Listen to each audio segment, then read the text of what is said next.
I don't know if Insil is here, Dr. Chang, but we have also Yeah, Insil is here. Insil is here. Yeah, I'm from here. Bali. Yeah. Yeah, so we have also a clip about Korea, and maybe how we will start it now and we'll continue on the next break. Yeah, show the last minute, Howie, from minute 7. Hang on, I'm just looking for it.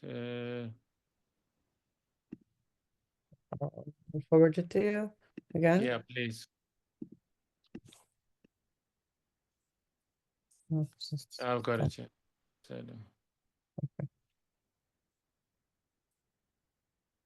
No, I don't have access to it. I thought I did. Can you open it up for access, please? I've just I don't- requested access.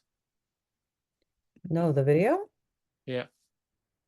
Oh, it's not. No, let me just give me a Look in sec. your email, you'll get it. I'm just trying to forward it, but for some reason, the whole thing is stuck. Not responding.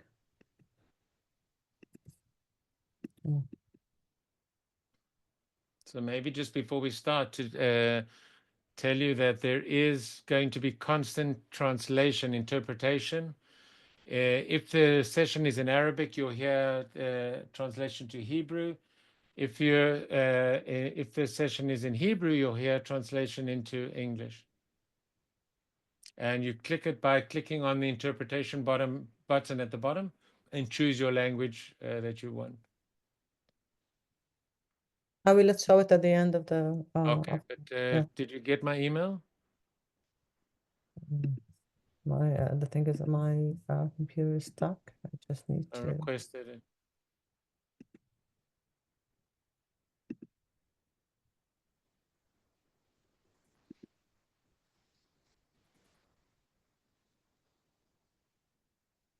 No, I didn't get anything from you. Just let me refresh.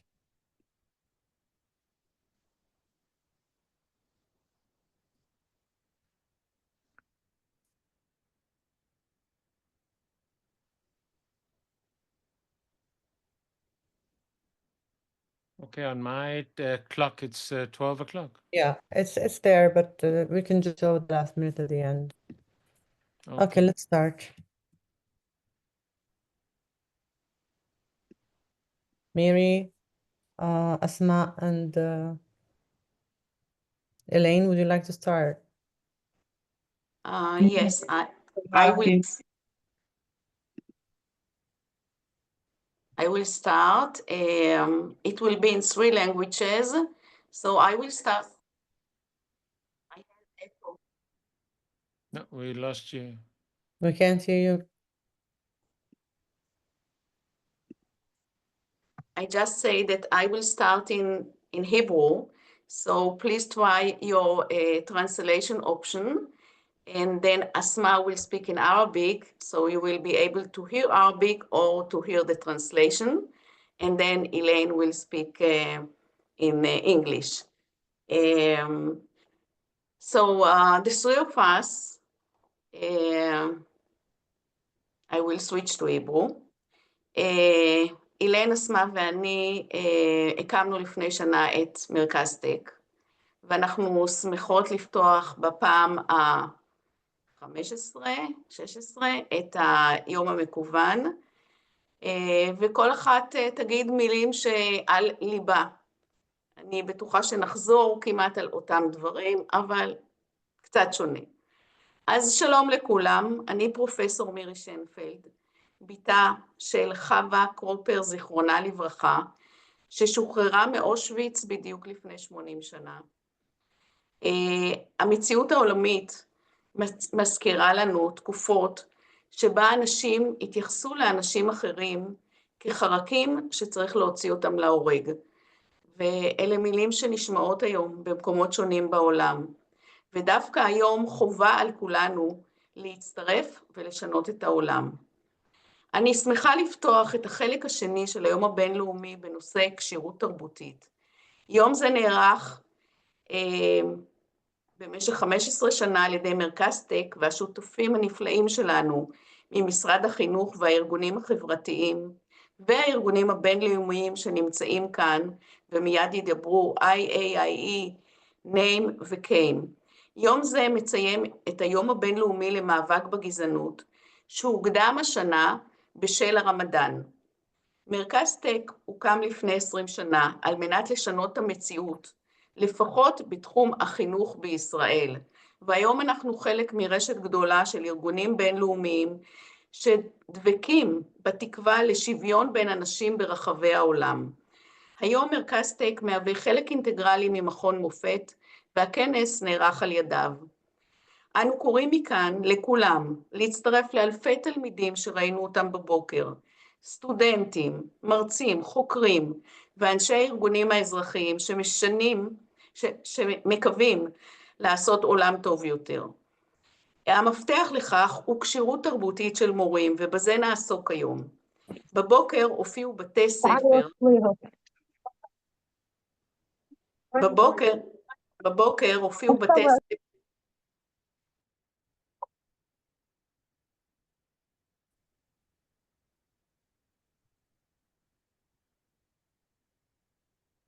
בבוקר הופיעו בתי ספר, שנמצאים בתוכניות של עמותת ניר ושרו שיר של תקווה. אנו פונות לכל המשתתפים ביום עיון זה וקוראים לכם לא לאבד את התקווה. ובהתאם למילות השיר שנכתבו על ידי התלמידים והולחנו על ידי האווי גורדון, נחזיר את כל החרבות לארון, נשיר רק שירי אהבה ושלום, עוד נשוב לתת יד לכל אחד ואחת, לא משנה מאיזה מגזר ומאיזה צד. אני מאחלת לכולנו יום מהנה, מחכים ומשפיע, ומעבירה את המיקרופון לדוקטור אסמה גנאים. שלום לכולם, hello to everyone. أعزائي الموجودين من طلاب محاضرين الجميع طبعا وشركائنا اللي موجودين في البلاد وخارج البلاد، سعيدة برؤيتكم جميعا. طبعا موجودين احنا بفترة اللي فيها تحديات كثير كبيرة. סליחה, אפשר בבקשה לבקש לסגור מיקרופונים, תודה.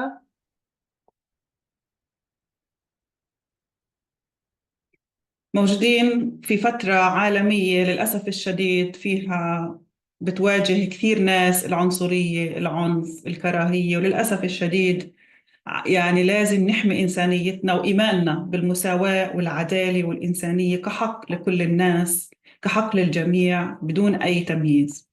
مشروع تك حوالي 15 سنة موجود في العمل. صحيح نسميه إحنا جزيرة لأنه للأسف الشديد هو أقلية، ولكن يتزايد ويتوسع وعلاقاته الدولية والعالمية تتوسع.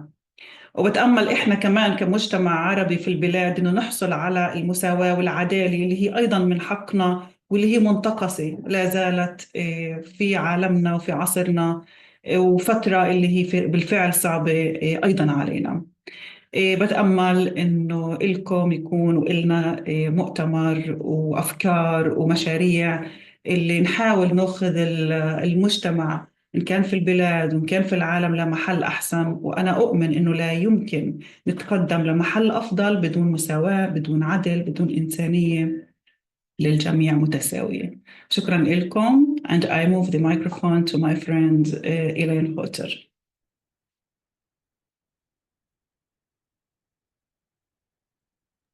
Elaine? Elaine? You're muted, Elaine. Elaine, you're muted. Now you can hear me, everybody. Perfect. Hi, everybody, and I'm the third part of these this group of women, and I'm going to take my time here today to tell you just a bit about the Tech Centre and what we've been through in the last 20 years. So we started the Tech Centre 20 years ago. It was just a short while after my son was murdered in a terror attack. And it was the time when I think Arab-Jewish relations, Israeli-Jewish relations in Israel was at an all-time low. And we took it upon ourselves, the three of us, to have a meeting together between our different colleges, one Arab, one Jewish religious, and the other Jewish secular. And it was unheard of. And we really felt that we were making a change from the very beginning. And from there, the three of us decided to teach a joint course together between our colleges. And this was a course in technology, where we used technology to be able to connect people from far away. And I think the 20 years of the Tech Center have seen an amazing use in technology and the advances of technology and their potential to bring together people who are different. We lost Elaine. You can see the amazing number of she's people back. who are involved today in tech to make it such a special center. I think when everyone joins, they feel really part of something much bigger than they are. We have loads of lecturers from all different colleges. And to cut a long story short, I've already been being told we don't have enough time to tell the whole 20 years of the Tech Center, but we've grown to many, many colleges in Israel and abroad, as well as opening up a center for the Tech for Schools Center, which is now run by the NEAR organization. So we've had literally hundreds of thousands of people joining us each year, growing, and numbers growing, the number of courses we're involved in, the amount of research we've presented our research on in every continent, and we're very involved in that and pushing for human rights and empathy and building relationships between people. And the future looks, with the sustainability of 20 years, the future looks even brighter, that hopefully more and more people, and new people here are with us today, will become more involved, so we can really make a difference. Thank you all very much, and I wish you a wonderful day. Thank you, Elaine. I'm really stopped because we really don't have a lot of time because the time is running out. I would really like to introduce Professor Khan Shachter, the head of the Mufat Institute, which is part of the umbrella of the Tech Center. So Professor Khan is an associate professor at the School of Education at Bar-Ilan University, and I would like him to start and open our conference. Thank you, Khan. Thank you very much, Manal. And I have to say, I'm humbled to speak after the three founders of the Tech Center. It's amazing what they did after 15 or 20 years. It's amazing. I just want to welcome you all to the Mofet National Institute for Research and Development, and especially to this international conference for intercultural competence in education. And it's again impressive how this is going on for the 15th time. And I have to tell you that I saw the conference that took place 2 weeks ago in Mofet after the online interaction, and suddenly seeing all the students in Mofet from the Arab sector, from the Jewish sector coming together. This is amazing for me as a second generation of the Holocaust survivors, both my parents. That's amazing for me. So thank you very much. It's also a symbolic that we are putting this online conference at the same week of the International Memorial Day for the Holocaust. I just want to say a few words of thank you, and I will switch from Hebrew to English. So I want to say thank you, first of all, to Amutat NEAR, to the NEAR Foundation. It's very important for us to do also the teacher education and also the students. תודה למזכירות הפדגוגית במשרד החינוך, לדוקטור יניב מסינגר, מנהל אגף תבור, ולדנה פרידמן, ראש המטה לחיים משותפים. I would like to express my deepest gratitude to the partnership that we have, the Tech Foundation, but also with the IAIE. And also I saw already the promotion for the conference in Hungary. So it's very good promotion and opportunity for you to go to this international conference, to the name and the came. So you see that all the organizations that we are working with. I want to say thank you to Dr. Howie Gordon and Dr. Manal Yazbak Abu Ahmed. They are running the show actually from behind the scenes. So toda rabah. And also to Dr. Ilan Nagar. And again to the founders, Professor Miri Scheinfeld, Dr. Asma Ganaim, and Dr. Elaine Choter. and to the entire A-team, the A-team of the Tech Center. Thank you very much from the bottom of my heart, and have a wonderful session. Thank you.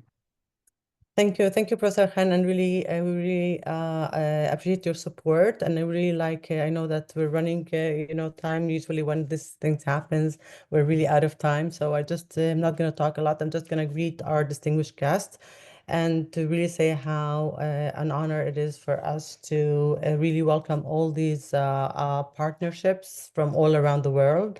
And I think that we all together, representing diverse cultures, nations, and perspectives, it's our mission to bridge cultural divides and to cultivate trust and collaboration among all the communities worldwide. And I think that together we represent a global commitment to empowering educators. This is at the purpose of our day today, to interconnect the diverse world here. And I think as we gather here, we're really painfully aware of the troubling rise of discrimination, racism, and hatred around the world.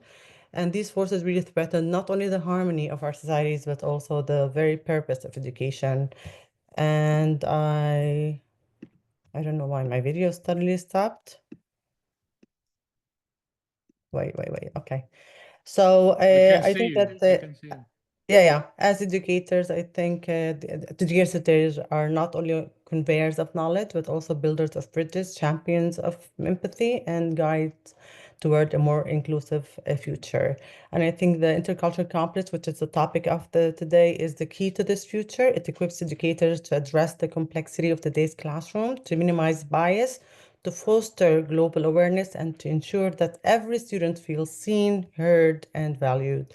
Hence, developing this competence is an imperative for shaping the next generation. So throughout today's program, we will engage in thought-provoking lectures, panel discussions, interactive workshops led by esteemed educators, researchers, and artists from Mexico, Korea, Europe, US, and Israel. So this is the space for collaboration, exploration, and action. And I would really like to thank you for joining our study day. And we want to begin this important journey with the first panel discussion shared by Professor Mary Schoenfeld.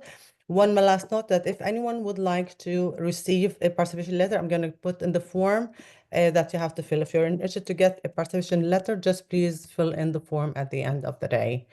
Miri, bivakasha, go ahead. Thank you, Manal, and I will start and say that I'm really honored to chair this panel and have the three presidents of this important organization in the world. Name came and the IAIE, where I am a part of, and I know the other organization, and I really appreciate your work. And therefore, I thought that we'll start in 5 minutes introduction about each of the organization. And we'll start with the name organization. I know the president of name, Ludi, if you can put Ludi also in the front. Are we? Yeah, it's coming. He's looking for Okay, him. thank you. So Ludi is in Hawaii. It's, I think, 12 o'clock at night or 1 o'clock at night. Wow. 12. 12, okay. So we really appreciate it. So Ludi, and the second name is very difficult to say. I will try. Ludi Kalakui Keuha. Is it fine? It's close enough. Okay, thank you. And then Van Broekhuizen. He is the president of the National Association for Multicultural Education. He lives in Honolulu, Hawaii, and has danced both ancient and modern hula for several decades. He is a multiracial, multi-ethnic a multilingual educator who has worked in the field of education for his entire career, spanning 35 years. So, Ludi, you can start and tell us about the NAME organization. Thank you very much. I'm honored to be part of this esteemed panel and to be part of your this conference. So I am in Honolulu, Hawaii, but our membership actually spans across the United States as well as a number of countries outside the US as well. The National Association for Multicultural Education was actually conceived in 1990 and then actually launched in 1991 by our founder, Dr. Rose Duhan-Sells, who unfortunately passed away last year. But she envisioned a group or an organization that would bring together individuals with an interest in multicultural education from all levels of education, academic disciplines, institutions, and occupations. So as part of her dream that started 35 years ago, we continue to be an active and growing organization with over 1,000 members. We continue to speak out on issues of diversity, equity, and inclusion across the education space in the name of all those in various states of oppression and depression and all the rest. And you can imagine we're all living in this alternate reality world right now, trying to figure out how to make sense of it. So here in the US, we are equally struggling with all sorts of changes in administration and that sort of thing. So NAME as a mission has that we want to be a collective voice that advocates and advances and advocates for social justice and educational equity through multicultural education. So I think that's where we link with this conference, in particular, intercultural competence in education. We believe the more we know about one another, the more we learn about one another, the less likely we'll have conflicts with one another. Our objectives are to provide opportunities for learning and to advance multicultural education, equity, and social justice, to proactively reframe public debate and impact current and emerging policies in ways that advance all those things: social, political, economic, and educational equity. And we also want to provide a preeminent digital clearinghouse of resources that pertain to educational equity, social justice, and multicultural education. So that's us in a nutshell. Thank you very much, Ludi, the president of the National Association of Multicultural Education. And we'll go now to Korea, and I will say also that we have to appreciate the presenters from Korea because it's a holiday today, as I understand. And we really appreciate that you are with us.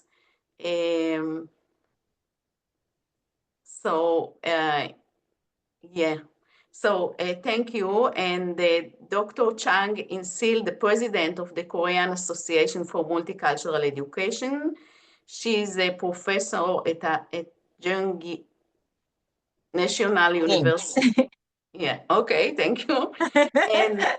And we have Dr. Kim Bola, the executive secretary at the Korean Association for Multicultural Education. And she is a visiting professor at the University of Seoul. So the floor is yours. Okay, good afternoon and good evening, everyone. It is my great honor to welcome you to this significant gathering focusing on the intercultural competency in education. I'm In-sil Chang, the president of the Korean Association for Multicultural Education. We call it KAME.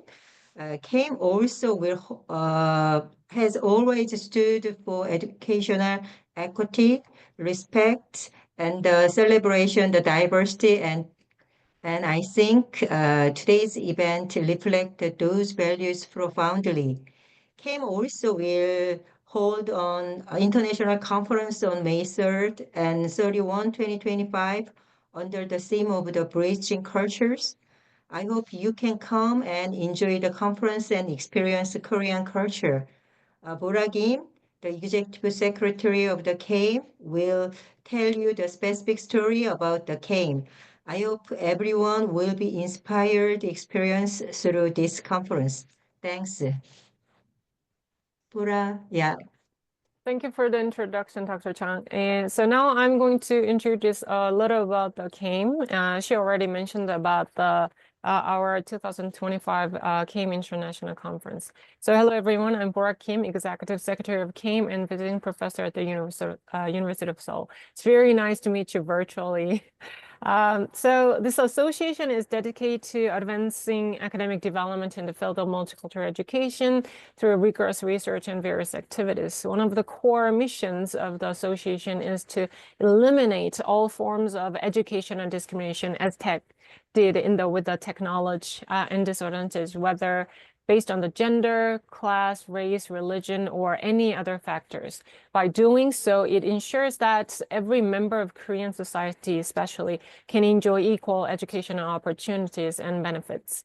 Moreover, the CAIM is deeply committed to fostering the recognition that all individuals on this planet are endowed with inherent rights as dignified persons and equal global citizens. So this mission underscores the importance of equity and respect for all, which are fundamental to the association's vision, I think.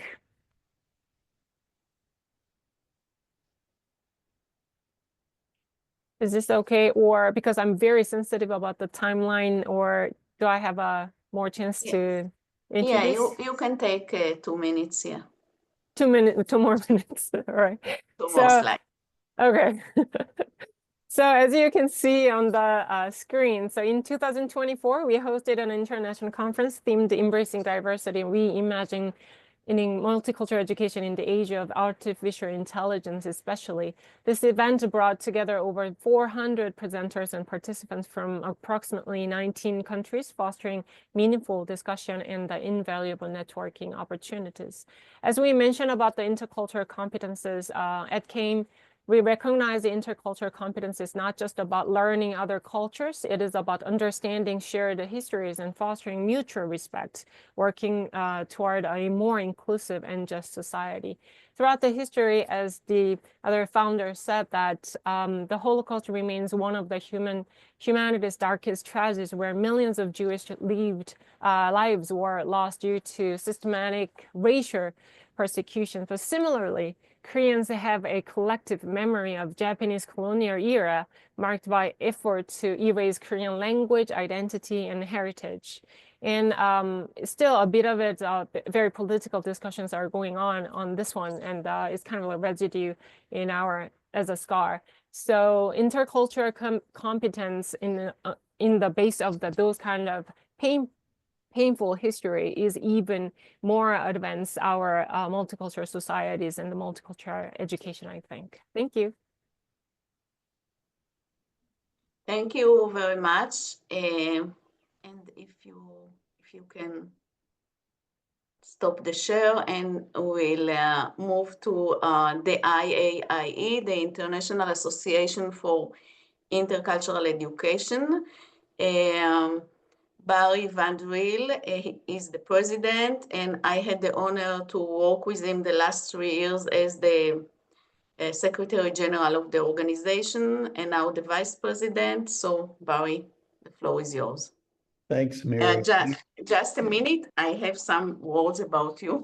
I forgot. Oh, right. Well, I know you, but not everybody. So Barry is a Dutch American and resides part-time in the Netherlands and part-time in Italy.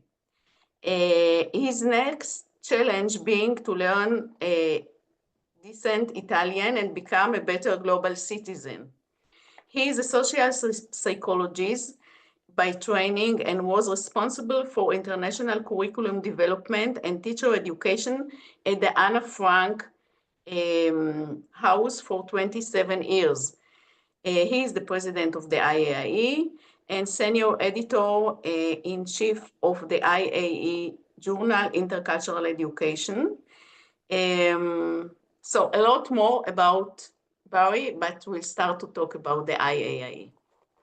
Yeah, thanks, Miri, and thanks everybody who's here today. And I really want to thank the Moffat Institute for bringing so many people into this meeting today.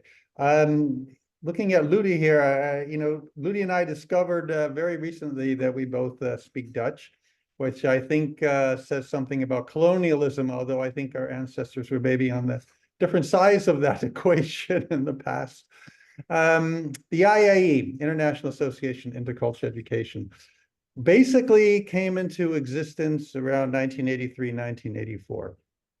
And the reason why it came into existence at that time, led by educators at that time, almost exclusively from Europe, was because of the way that European policymakers especially, but also the media, were looking at newcomers in Europe. And if you look at that time, and not much has changed, I'm afraid, the newcomers, many of them were so-called Gastarbeiter in German, or guest workers, refugees coming into Europe, were seen through a deficit lens. They were seen as problematic. They were seen as people who were not necessarily contributing to society, but needed handouts at best, but were seen as people who would hopefully go back to their own countries at some point. And educators such as Michelina Ray, Peter Bartlan, Jagdish Gundara, who was president for quite some time, wanted a different approach to education in Europe that related to those who were newcomers. And they wanted a different focus, meaning looking at these individuals as contributors to society, looking at them as offering a lot in terms of their experiences, in terms of their insights, in terms of their perspectives, and moving completely away from that deficit model. And I think that since 1983, 1984, so we're looking at 20 years of the IAE, some gains have been made, and some of those relate to intercultural competences across the board in Europe. But however, one of the big changes has been that a lot of the developments in Europe were followed closely by those in the United States, by those in other parts of the world. And a decision was made at that time to broaden our focus, not only to focus on what's happening in Europe, but to become much more of a global organization. What Ludi just described and Dr. Kim just described in terms of our objectives, in terms of our goals, they're very close. That we think it's very important to look at social justice issues, to look at inequality issues, DEI, as it's called in the United States, diversity, equity, inclusion, that this is extremely important across the globe, and especially also at the moment in Europe.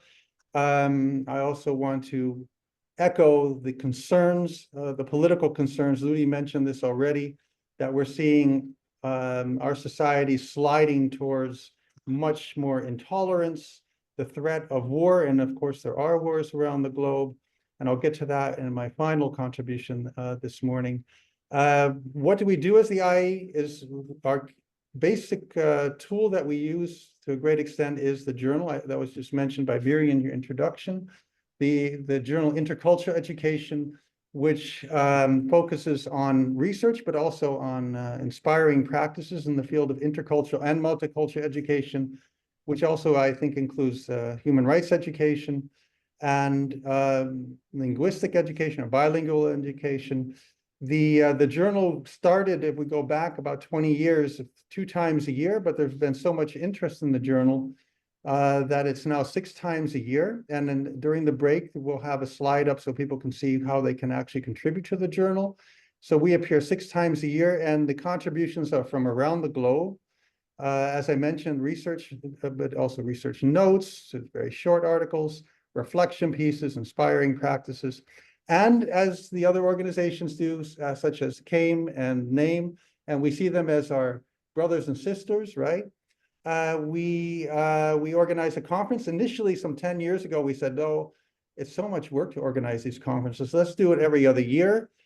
but we keep on getting offers from different universities, from different organizations to have these conferences every year.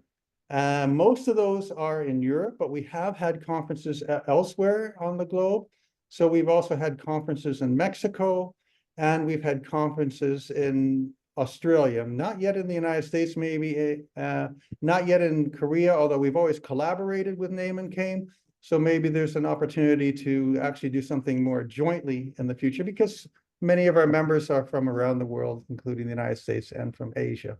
So I'll leave that for my opening statements. Thank you. Thank you, Barry. And I would like to ask you a more personal question about your perspective in how we can develop intercultural competence, and of course you relate to your organization, but in your personal perspective, and even if you can look at the whole world as a place that would like to have more teachers with cultural competence, more people with cultural competence. So now we'll change the order, and maybe we'll start with Insil and Bora with Korea. I know that in Korea, when we speak about, I don't know if the audience know about the intercultural competence in Korea, what does it mean? The population in Korea, well, it's different. So if you can also relate when you say intercultural competence, or if you say multicultural education, what do you mean when you do it in Korea?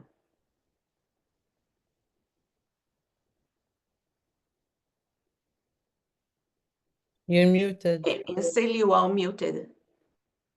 Laura, could you answer this question, please? Okay. Sure. So when you talk about the population, and I strongly believe that everyone knows that Korea has a very severe decrease in population, especially the working classes. And Angela and I already talked about this question about how we're going to include those kind of like in the multicultural education and intercultural competence. And we have been done so many, especially Dr. Chang is kind of like a very pioneer in this field, multicultural education, because she has been done so many projects, especially government issued ones and funded by those government agencies and everything. So it was my honor to participate in her projects. And we noticed that intercultural competence in the context of the multicultural education is rather, we're talking about the immigrants, especially the working classes, because they are coming to Korea as a 3D workers, because we are lack of working class populations. So those schools, we are calling them highly dense population, highly dense multicultural education schools over there, which is like 94% of them are non-Korean students over there. So our policy was first, in the first phase, we're focusing on how we're going to assimilate those immigrant workers and those students, multicultural students or foreign students in the Korean society.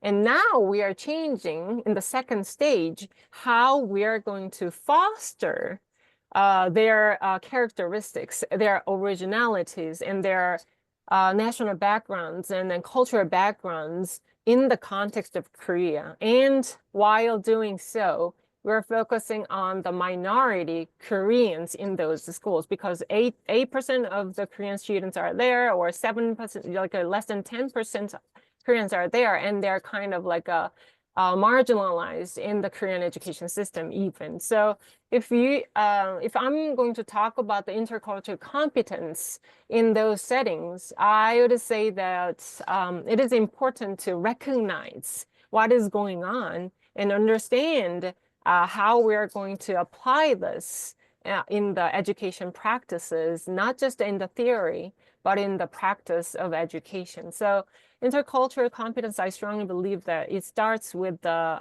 recognition, cultural, recognition, I think. Thank you. And from Korea will go to America, to the United States, where it's really very different because it's like all the Americans, they are different, but they are Americans. So if you can relate to the differences, in your opinion. Yes, can I share my screen? Yeah. Okay, I'd like to Sure, share go just ahead. as opposed to a so I guess it's sort of a contextual piece maybe. So I don't, hopefully you'll be able to see this. Yeah, we can see. And I just got to move things around so I can. So if you can imagine right now, this is the context in which we're living in the US, where the states with any kind of color in it have either anti-diversity, equity, inclusion efforts happening or pending or trying to be passed. These are actual laws that are prohibiting the use of the word multicultural in education. The worst, any kind of education that relates to a topic that the current administration does not want to hear about, whether that's enslaved peoples, or the power of the immigrants that have come to this country over the many, many centuries, et cetera, et cetera. So this is where we live. And it is, for many of us, it is quite horrifying to see us going back in time, as it were. Most recently, the new president issued a number of executive orders that targeted immigrants. It's even targeting people who were born in the United States, which we call it birthright citizenship. If you were born on US soil, you are automatically a citizen. So this man is trying to actually end birthright citizenship. He's declared a national emergency on our US-Mexico border. He has declared that it is the policy of the United States government to recognize two sexes, male and female. And this, he's also rescinded a number of provisions that have allowed transgender people to serve in the military. He is dismantling any diversity, equity, inclusion initiatives that the government is sponsoring within 60 days. And probably one of the things that is horrifying, even people that were his supporters, he has pardoned every single criminal who was part of the riots that occurred at or near the United States Capitol on January 6th. So this is the context in which we live. This is where we, stop sharing here. This is why we truly believe that intercultural, multicultural education is so important, because it's possible that we could go back in time and who knows what we could see. We could see camps, people being put in camp. People are being put in camps now along the border. And I just want to do a shout out to our executive director, Charlene Louis, who is online at also an even crazier hour for her, middle of the night, middle of the morning. But thanks, Charlene, for being on, and I really appreciate it. So in my mind, from a personal perspective and a contextual perspective, this is where we are. So we feel that the work of the National Association for Multicultural Education, NAME, is even more critical now than it's ever been. Well, yeah, I was at your conference at the November, and I heard all these details, and it was really, it took me, I think, 2 or 3 weeks to recover. But yeah, but it means that, in my opinion, but this will be the next question, what we have to do and what will be the future. But before we come to it, we'll go to the IAIE and to Barry. And your personal thoughts about what is going on in Europe and what the IAI can do looking at cultural competence. Well, starting with my personal experiences, I mentioned, or you mentioned in your intro, I'm Dutch American, so I follow very closely what happens in the United States, and I share the concerns deeply. I studied partly in the United States and partly in Europe, and I've seen both the United States and Europe, different countries in Europe, sliding towards intolerance.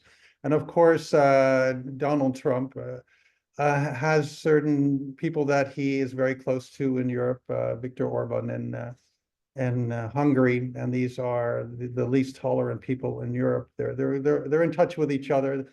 The extreme right organizations are in touch with each other, whether they're political or social. They learn from each other. They learn strategies from each other, and I think that's also something we need to do as educators when it comes to promoting intercultural competences. And that's why this is so important. This meeting right now is to learn from each other and develop strategies together.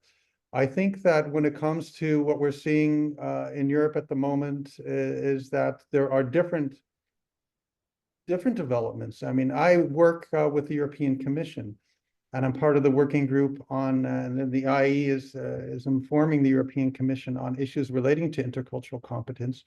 I'm part of the working group, which consists of policymakers from ministries of education across Europe.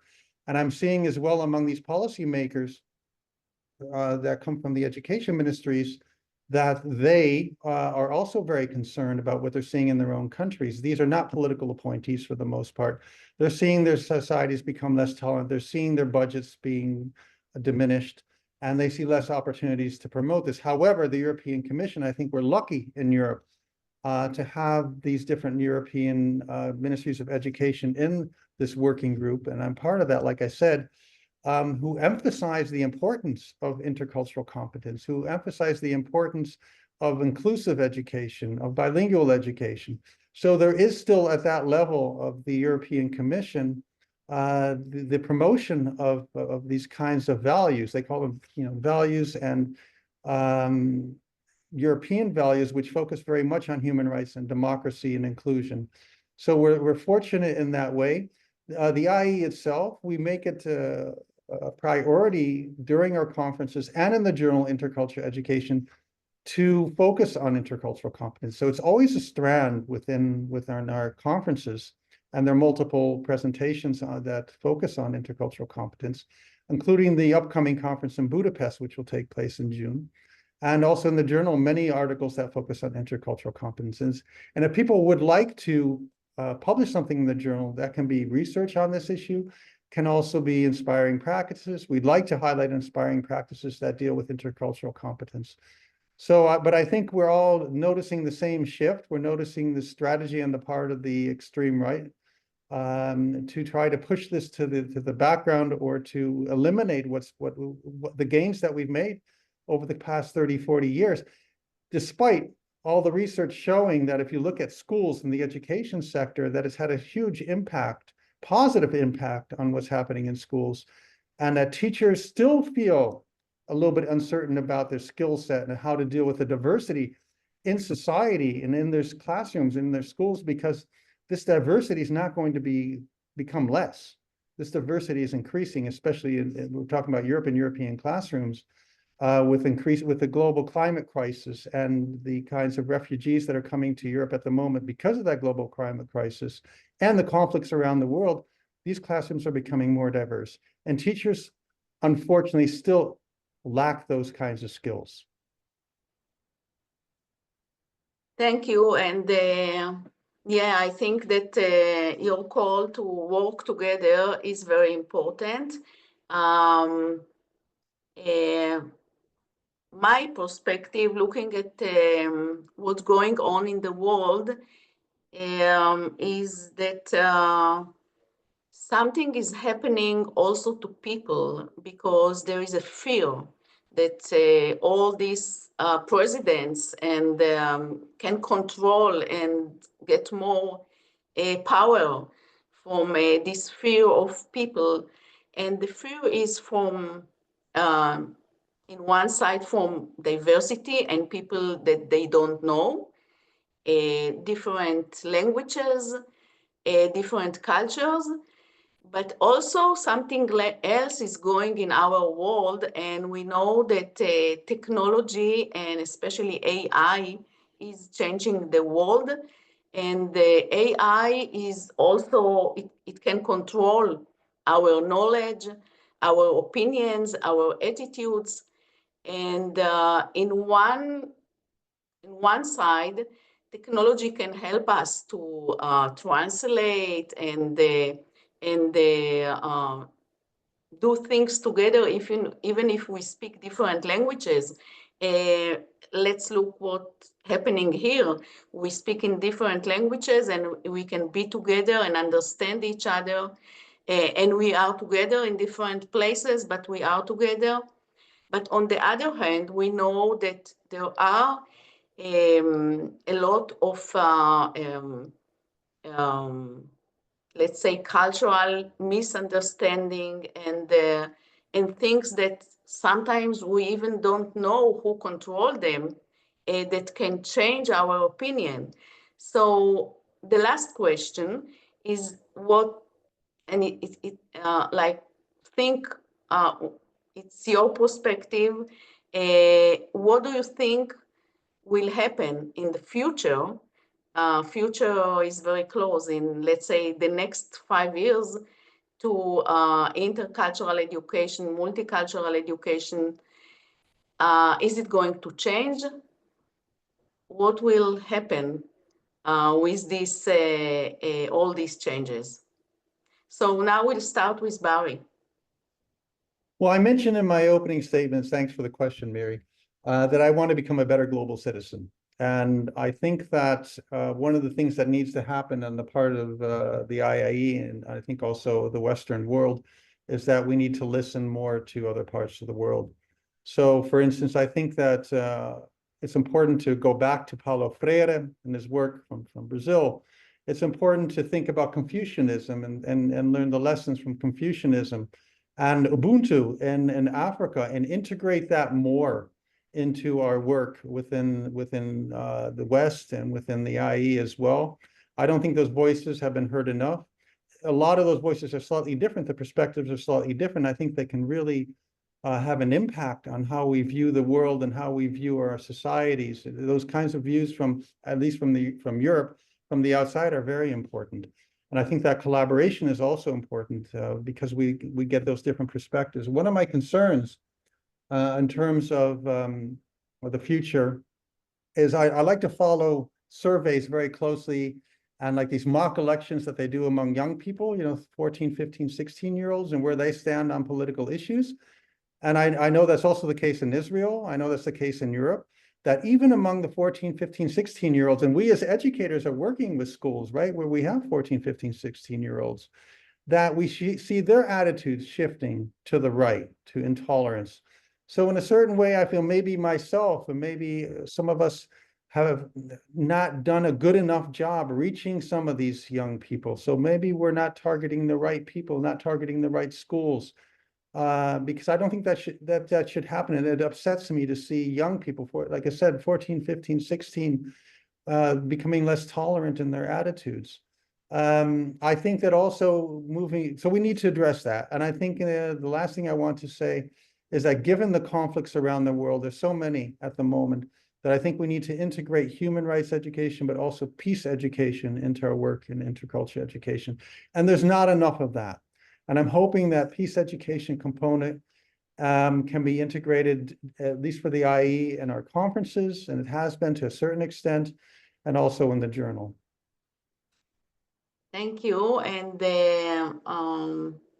Dr. Insil Change and Kim Bola, would you like to relate to our future?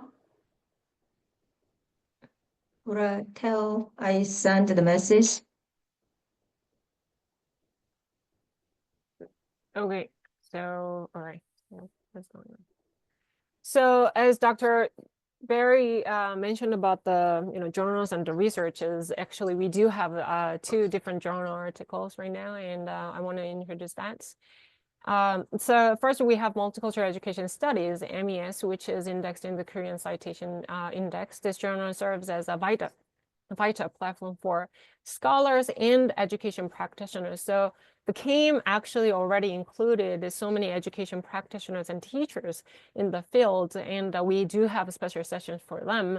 So this journal serves as this research and the insight on the multicultural education in the classrooms and the schools, contributing significantly to the academic community in the Korea and beyond. The second, we have Multicultural Education Review, which is a global one and indexed in the Elsevier's Scopus. This journal reaches a global audience, showcasing high-quality research and fostering international dialogue on multicultural education. So I'm not going to say for the personal perspective here. I want to say as an organization, and especially I'm serving as an executive secretary in this organization. So we already mentioned about the last year, we were honored to welcome over 400 participants from 19 different countries, engaging very dynamic discussions and forging valuable connections. This year, actually, Dr. Chang started taking proactive steps to strengthen partnerships with historically underrepresented regions such as Africa, Southeast Asia, and the Middle East. So they do already have these kind of similar organizations like a IAEA or CAIM version or name version of in the Southeast Asia. So we are going to put more effort to include them in our, I don't want to say major, but in this society, so that they are going to speak about themselves right now. And these efforts will not only diversify perspectives, I think, but also ensure that voices from all corners of the world are included in shaping in the future of the multicultural education, I think. Is that all right? Because the sound is coming, which means that cutting. You can continue. No, it's all right. I'm good. So I think the world is going to be more global, absolutely, and Korea become more diverse with more immigrants, more workers, and definitely we're gonna more mixed together. And the multicultural education must go beyond not just the inclusion but the true integration then, so that Koreans can be Koreans in whatever places that we are going, and other people can be by themselves so that they can display them their true self. Thank you. Thank you. And we'll get now the last opinion about the future of multicultural education. And you have to leave us with hope. That's a tall order, but I actually am very hopeful, and I really resonate with what both of all of our colleagues were saying in response to this question. I'm so glad to have been here to learn from all of you.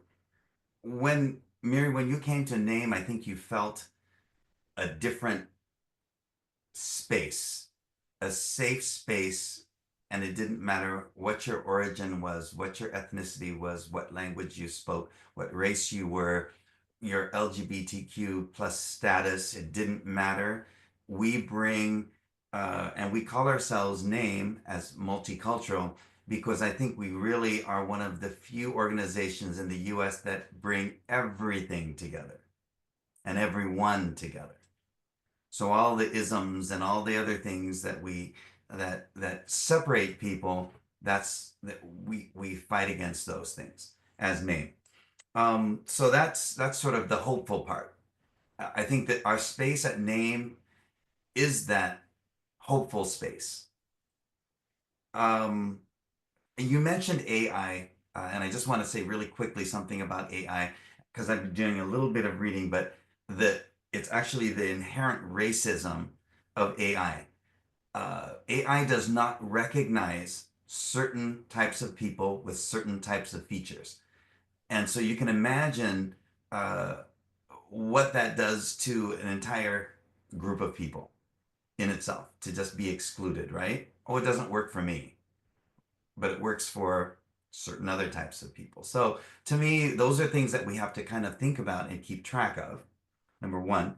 And then finally, I do want to do, I did not mention previously, but I do want to make sure that everyone knows that we do also have a conference coming up as well. So we have our conference November 19th to 23rd in New Orleans. And so if you look at our conference theme, you might be surprised.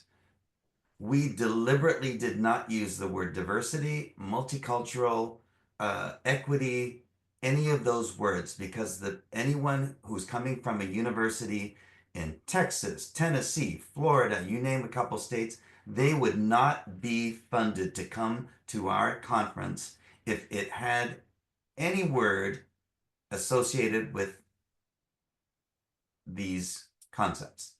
So we deliberately and intentionally named our conference, but the theme of our conference as such. And then finally, we also have a journal, Multicultural Perspectives, and our membership contributes to that journal. They write about the most diverse concepts you could ever imagine. So please feel free to find out more about our Multicultural Perspectives journal. This is some of our information around how to contact us. Easiest is just to go to our website, which is nameorg.org. But with that, I just want to thank you so much for having me here and inviting us to be part of this. I think it is so important what you're doing, and I resonate with all three of the rest of you, all four of you actually, and to say, let's do something together. Let's absolutely do something together. Thank you so much. And maybe this is the hope, to collaborate and do something together. And actually, it's time to finish and go to break, but we'll continue in the break with the video that Insil I'm and going to share Bola. the video. Yeah, I'm going to share part of the video. So thank you, everyone. I'm just sharing the last part because we have very short break, and I think we're running out of time because the next one starts at 1:05. So let's see the video.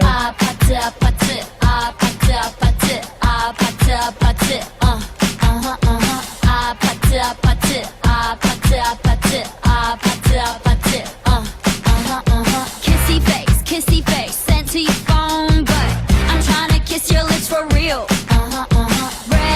Red hearts, that's what I'm on, yeah. Come give me something I can feel.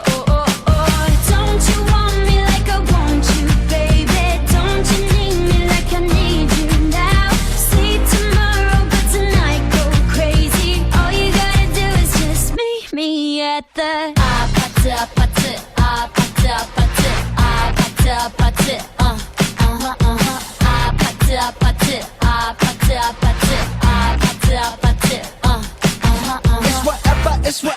It's whatever you like. Turn this opposite into a club. I'm talking drink, dance, smoke, freak, party all night. Come on, go, what's up? Don't you want me like I want you, baby? Don't you need me like I need you now? Sleep tomorrow, but tonight go crazy. All you gotta do is just meet me at the Nice. Yeah. Well, the whole video is beautiful, actually, but it's about 9 minutes. I'm really apologize, Bola, for not having the whole, but yeah, if we had a longer break, I would have done it. So maybe we'll put it in another break. I promise to put in another break, the whole video. Somebody asked for a shareable link for the video. Everybody, thanks Manal, thanks Miri, thanks everybody. Thank you, very nice meeting Thank you, you. everyone. Thank you, everyone. Happy Lunar New Year's Day. Goodbye.